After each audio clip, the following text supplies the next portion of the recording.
धमाका भौजी बहन के पटाइली है पाका।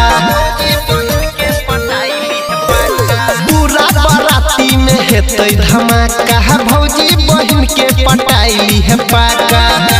पीली है दारू पियर जाके खूब मची है रे।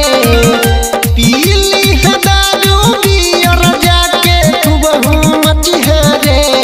भैया बियाह में डीजे बजतै दीपका खूबे नची है रे। भैया बियाह में डीजे बजतै सोनुआ खूबे नची है रे।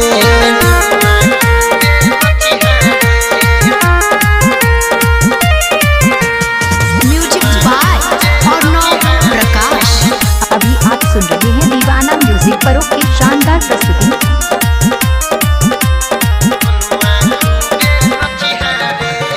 नचतै बाराती संगे नचतै सराती डीजे के बेस पहिल जेतै छाती। संग वाला देतै वॉल्यूम बढ़ाई रे। कमर हिलाई के दिहै गरदा उड़ाई रे।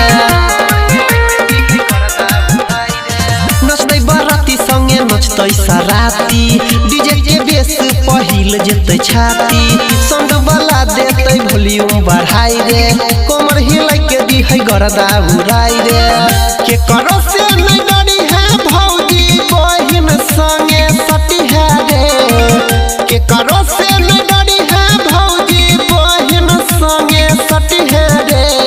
भैया बियाह में डीजे बजतै मुकेशवा खूबे नची है रे।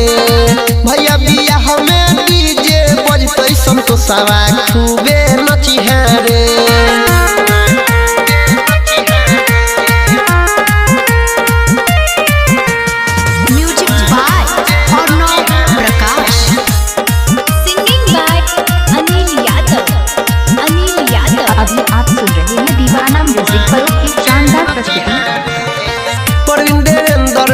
है नहीं नाम रे चलत इंजन के तोड़ दी है जाम रे। सुनै गोपाल मारी है गाजा के दम रे। तू रही है आगे पीछे रहबो हमरे। सतीश चंदन डूबै है नहीं नाम रे चलत इंजन के तोड़ दी है जाम रे। सनी सागर मारी है गाजा के दम रे।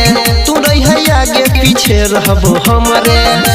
यादव अनिल तू पीछा नहीं हटी है रे। यादव अनिल तू तो पीछा नहीं हटी है रे। भैया बियाह में डीजे बजतै रजसवा खूबे नची है रे। भैया बियाह में डीजे बजतै सुरेशवा खूबे नची है रे। भैया बियाह में डीजे बजतै सतीशवा खूबे नची है रे। भैया बियाह में डीजे बजतै सुधीरावा खूबे नची है रे। प्रेजेंट बाय दीवाना म्यूजिक पर।